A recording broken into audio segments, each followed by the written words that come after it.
What's up, my beautiful diamonds? It's your boy Doc Reid out here one more again, ready to talk about another great topic that I hear about pretty frequently. But before we do that, as you well know, I'm matching the book today. Isn't that precious? Oh, look at God. Yeah. Okay, so if you're new to Doc Reid, even if you're not new, if you have not gotten this book, The Forbidden Secrets of the Goodie Box that your father didn't tell you and your mother didn't know, then you need to get it. It's free. It's on my website, christopherreid.org.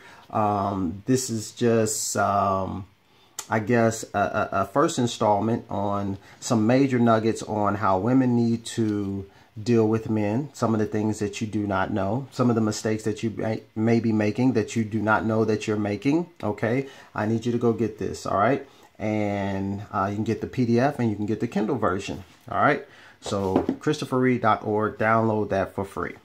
All right, now that that's out of the way, let's talk about dating after divorce. Yes, for a lot of you, this is an area of great frustration. Okay, and first of all, let's start here. Nobody, from my understanding, gets married to get divorced. All right. Obviously, that may go without saying, but I'm saying that because when you meet someone and you have all these hopes and dreams and you see the future, and you know, this person has swept you off your feet and they make you feel so special when you're with them. Time stands still and all this wonderful stuff. And, you know, you had the big wedding, you know, all the family and friends came out. It was a good time. It was a good situation. And everybody told you how beautiful you are and all of that. Family and friends came out. Well, for that to end in a painful divorce is very discouraging, okay? Because this marriage was supposed to turn out to be something that was definitely going to be an asset to your life, not a liability. And in your worst nightmares, you couldn't have foreseen that it would turn out the way that it has. So for many of you, now that you are post-divorce, whether it was yesterday, whether it was, excuse me, 5 years ago, 10 years ago, excuse me, it might not matter because emotionally, it may feel like it just happened. So for a lot of you, you're dealing with a lot of guilt. You're dealing with a lot of guilt. I'm going to tell you why. Because the marriage failed. And for many of you, you saw that as you are a failure. The critic, you know, the voice in your head continually beats up on you and says, listen, it was your fault. If you had done this differently, you know, if you had said that differently, if you was a better wife, maybe, you could have been more accommodating. Maybe you could have made yourself available more for intimacy. Maybe, you know, the list goes on and on and on and on. It doesn't really matter. But for that reason, you're dealing with a lot of guilt. And that makes it very difficult for you to move on. For some of you, it's the idea that you were betrayed and that devastated you. So if he cheated on you once, multiple times, it really doesn't matter. But the fact that you put all your hopes and dreams into this marriage and this man, and you kind of believed him when he said that I'll forsake all others kind of until death do us part. And the fact that it didn't end up that way has you devastated. And it really has you at a place where it's very difficult for you to trust again. Okay, because logically thinking, if you put everything into the marriage, the last one, and the idea of putting that much of yourself into another situation, it's very scary. It's very unsettling to think about doing that. And so that has you kind of stuck. Now, for some of you, you have this great sense of fear and anxiety, just because, you know, who can I trust? You know, are people out to get you, and they say one thing and they're going to do something different? And the fear could just be of dealing with the unknown. Okay. I thought I knew what was going on in this situation. No one could have told me that I didn't know, or that he didn't love me, or that it wasn't going to turn out to be what I thought it was. And the fact that it ended up being just a disaster has you dealing with a lot of fear and anxiety, not just about the marriage itself, but just the idea of moving forward. And so the true task is to get healed. Okay. And so when we talk about healing, even though conceptually it's simple, but it's not easy, because as you're trying to heal, you know, you got all of these other things flooding your mind about, what if this happens? What if it doesn't work? And some of you, like I said, you might have been divorced 5 years ago, but you're still feeling the effects emotionally of that pain. And I understand that there was an extreme sense of hurt. I mean, there were some things that you dealt with in that relationship that you wouldn't have, you know, wished upon, you know, your worst enemy. No one should have had to have gone through that. But the reality is, even though that you have gone through that, that situation does not have to limit you. It does not have to define you. You can heal and move forward from that. Now, that's going to cause for some very specific things that you have to do. Okay. We're going to have to face the boogeyman. We're going to have to deal with the fact that there is an issue that we have that we can't continue to run away from. We can't continue to ignore it. We can't be afraid to move forward. All right. And really, that's going to boil down to understanding more about who you are, knowing that what happened to you is not you, knowing that you, I'm talking about the real you, is greater than any situation that you could have gone through, and that should not limit or define you.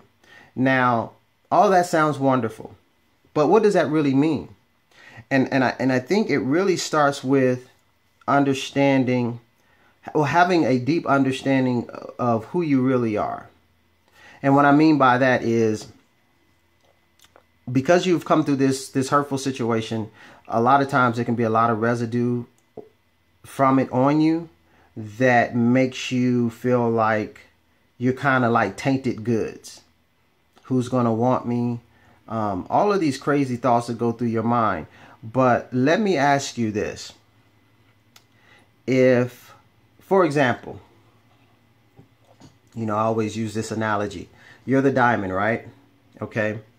So if you're the diamond, what you are, and we put this diamond in, say we put mud on it, we just put a lot of, you know, nasty, bad things on it. It doesn't diminish the value of this diamond. It's still a diamond. Okay. So what I'm telling you is, nothing that has happened to you changes who you are. That doesn't change your identity. Okay. And I think a lot of times we stay stuck there. And I'm gonna say this. Let's start here. Part of the challenge prior to going into that situation, you really didn't have a thorough understanding of who you were. And I don't think a lot of people do. And this is what I mean by that. A lot of times we define ourselves by what people think about us, whether they approve of us and what we do. And we define ourselves by, you know, how we perform, you know, and ultimately how we perform. If we derive our worth from that, it still ultimately connects back to how people view that. Okay.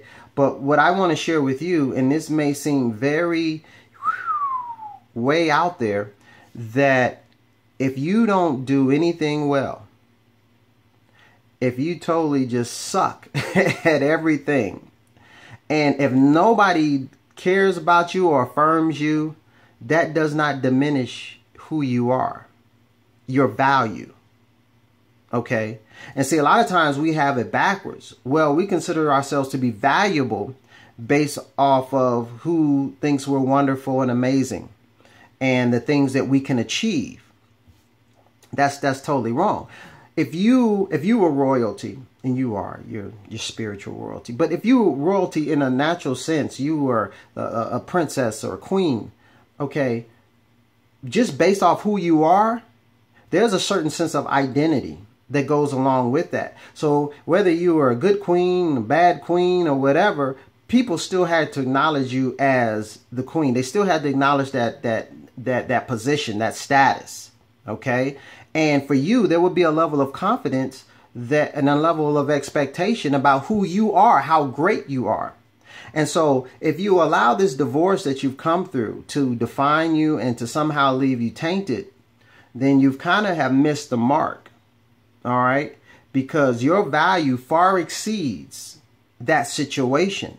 So now as we go forward and we think about dating, we don't go into dating feeling somehow, well, let me say this. We don't go into the dating with the idea that we're somehow diminished, that we're somehow, because some of you may feel like, well, who would want me? Okay. This guy, he cheated on me. He, talked about me and called me everything, but a child of God. And now that you allow that to attach itself to your identity, so you're like moving forward, who's going to see value in me? But my thing is, you're already valuable. So now that the perspective have changed, because let me say it this way. Jesus said this. He says that I have come to set the captives free. Free from what? Okay. Well, I may say free from sin. Okay. And that's a perspective. But I just want to open up your perspective and say, maybe it's free from the mental bondage that you have allowed yourself to be in, or that you were conditioned to be in. Maybe it's a larger concept of yourself, because concept of free, because it also said you will know the truth and the truth will make you free. So if he says, I've come to set the captives free and you'll know the truth. Well, that truth that you're going to know is going to make you free to do what? It's going to make you free to understand who your true identity is. And that's very, very powerful. And I understand that even as you're listening to the words, many of you, and this is no diss, but I'm just saying because it's kind of like, if you've seen yourself in a very limited capacity, you're not even able to grasp what I'm talking about. I might as well be talking about unicorns and rainbows and little aliens. Okay. Because there's something in your mind that's saying, no, we can't not move from here. It's almost like saying, like, I've come to set the captives free, right? It's almost like saying you're in a jail cell, but the door is unlocked. You can get out anytime you want to. However, you choose to stay in that jail cell because mentally, okay, follow me now, you believe you can't get out. So here's the deal. I don't have to lock the door because you're not leaving. But when you know the truth, the reality of the situation, not as you view it, but as it really is, now you get up, take up your bed and walk, all right, and you proceed to go to the door and allow yourself to be free. That's what I'm telling you. Don't allow the situation of the divorce that you've come out of to define you. Okay. It shouldn't. You are amazing. I don't care, like I said, what happens to you. And we're so conditioned to think about performance. We're so conditioned to, have people to approve of us and how much people love us, to be the mirror as how we see what. That doesn't have anything to do with anything. Okay. Performance is all a performance is going to do is give you a result. You may get a result that you desired. You may get a result that you didn't desire. But that doesn't have anything to do with who you really are. Okay, it might be too much. I don't know. It might be too much. Okay, so once we've done that, and we have a true perspective, now this idea of going out here and dating, okay, talking about dating after divorce. And so you may say, well, listen, when I got married, whether it was 10 years ago, 15 years ago, you may say, well, listen, it was really about you meet somebody, and, you some phone calls, you go out on a few dates, and, that's what it is. And, we decided that this works for us, and we got married. Now it's a situation where I got to be concerned about being catfish. First of all, the only thing I know about catfish is whether I want to eat it and I want some salt on mine or some hot sauce. The idea that catfish has something to do with dating is like, what? And for those of you who are unfamiliar with the term catfish, that just means that when you are online and you're dating someone and you've been communicating with this individual, they have a TV show about the whole thing. It's amazing. You've been dating this person for maybe months, okay? And you've never seen them. And you may feel like, what? That sounds crazy. That sounds absurd. Who would do that? Well, listen, let me tell you, it happens a lot. Like I said, it's so common they have a TV show about it. So these are some of the things that are going on in the dating realm that didn't exist, okay, when you got married. Another thing, for somebody to ask you out on a date, I'm just going to send you a DM, a direct message on Instagram or, Facebook or whatever. This is how people were asking people, do you want to date? And it's like, what? What happened to, hey, what's up? Yeah. No, you text messaging and all this kind of stuff. So there's a lot of different moving parts now that just did not, the technology wasn't even there. Okay, let's just have that conversation. Technology wasn't even there when you were dating before you got married. And now you're thrown out into the abyss of all of this craziness. So what are the rules? Okay, that's something that you have to be concerned with. Now, let me say this. First of all, take a deep breath. Okay, one thing that never goes out of style. I don't care what the platform is. I don't care if it's face-to-face. I don't care if it's online. I don't care if it's, text message. I don't care. Over the phone. Men have to pursue, period. I mean, we have to start from this reality, okay? Because if you start from a different reality of you pursuing, you're backwards, okay? So let's understand that. So whether he's pursuing in a text message, pursuing by calling you, pursuing another way, okay, let's just start though that's the proper, okay, priority. All right. The other one is, now since we're talking about, you possibly may be dealing with some online stuff. Like I told you about the catfish, we're not going to have no months and months of conversations and we haven't seen the person. We're not going to do that. Okay. We really have to be able to know I'm talking to this guy who I think maybe is bald and dark and not necessarily it's a woman who is, white and, I mean, it may sound crazy. I'm just saying, but this is the reality, the things that happen. And now think about it. You've become emotionally attached to somebody who is not who they actually are. And then the idea of breaking free of it. Now we got this soul tie. We haven't even seen the person. So it's imperative that you actually see who you're talking to. You don't want to go out to meet somebody on a date and, let's keep it public. All right. Let's meet someplace at a neutral place. And in this criteria, even if we're not doing the online thing, if somebody just introduced you to somebody or somebody at church or whatever, it doesn't really matter. These are still things that you're going to want to keep in mind. Man pursues. See, because you may feel like, oh, well, now dating is a little different. Women can be a little bit more aggressive. Okay, it was more common for guys to do the pursuing. When I first got married 10 years ago, 15 years ago. But now, hey, I'm trying to be open. I'm trying to be liberal. And no, you're trying to be played. Okay, that's if you still doesn't matter.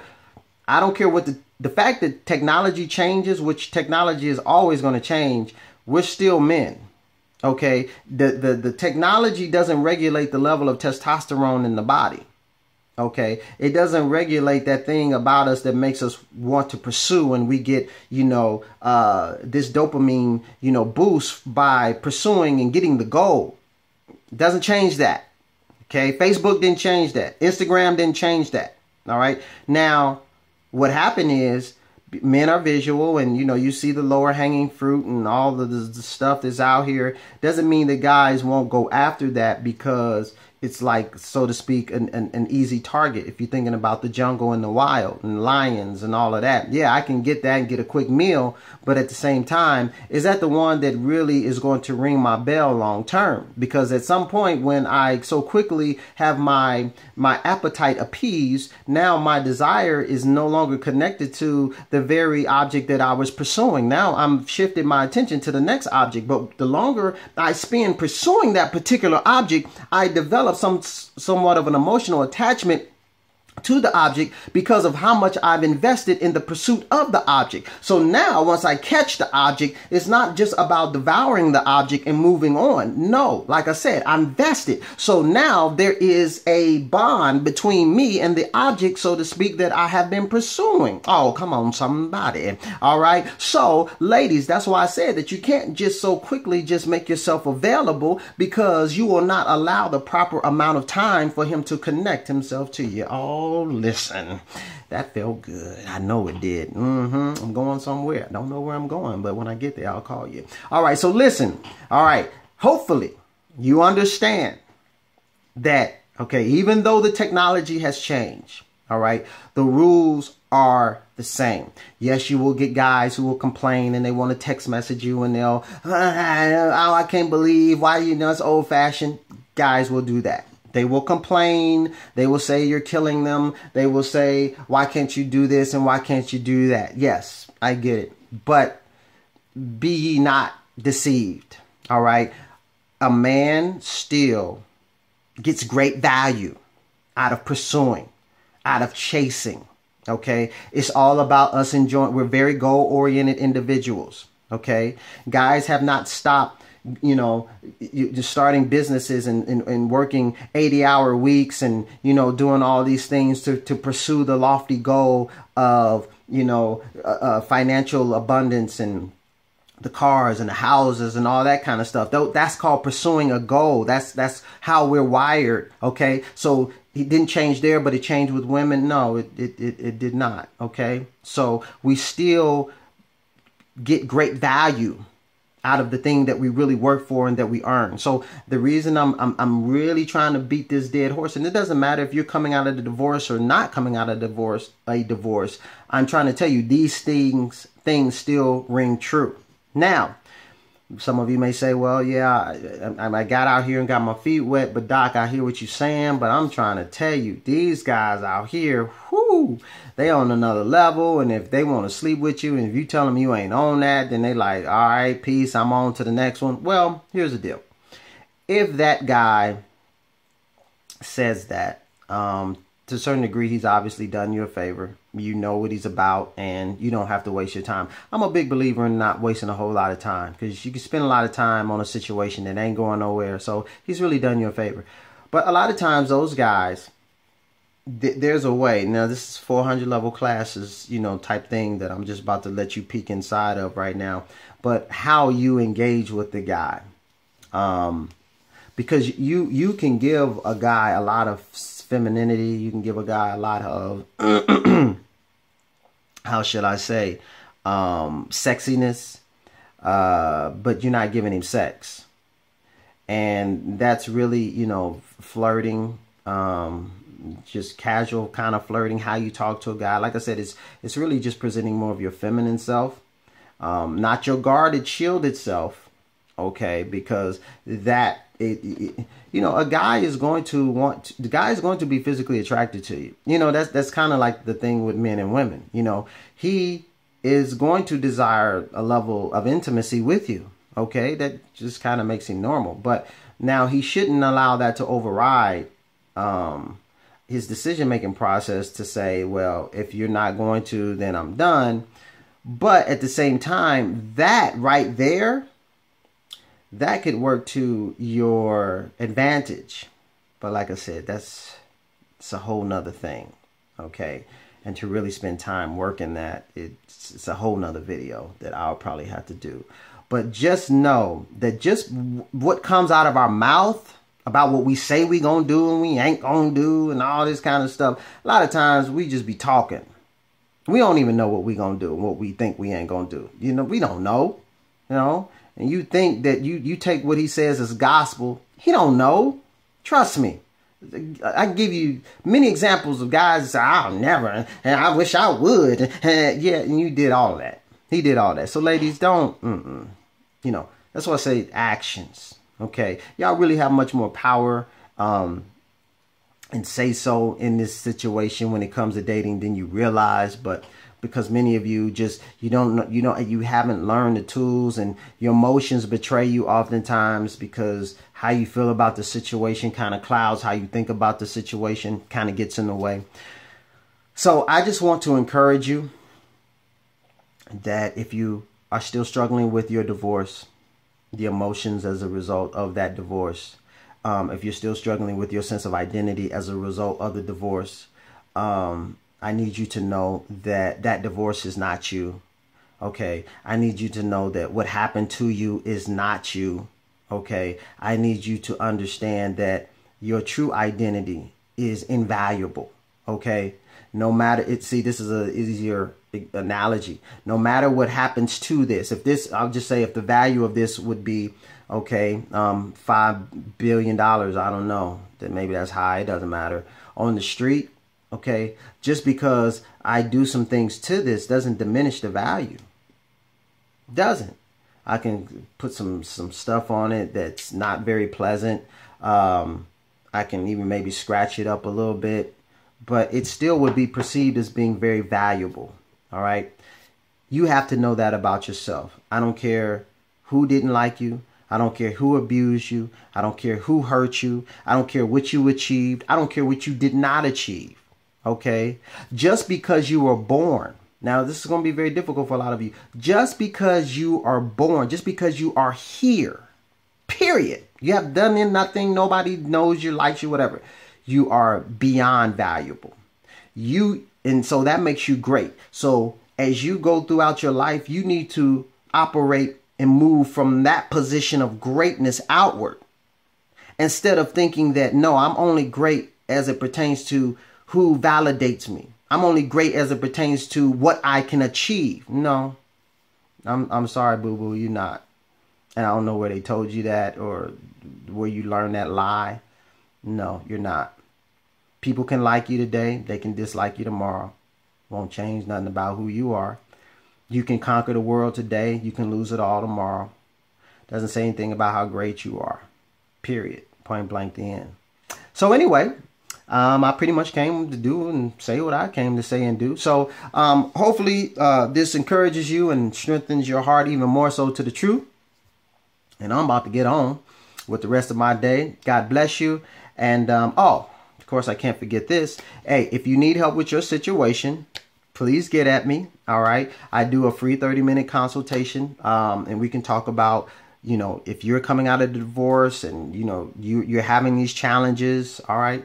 We can talk about it. We can put you on a coaching plan, help move you right along. Because at the end of the day, my desire is for all of you. First of all, know who you are, and then let's move outward from there. And a part of that process is dealing with, you know, dispelling the beliefs about who you think you are, and the pain and the hurt and all this stuff that you've gone through that has basically twisted, perverted your sense of identity about who you are. So yeah, if you need help with that, make sure you get at me. I'm gonna get on, and y'all take care. Be blessed.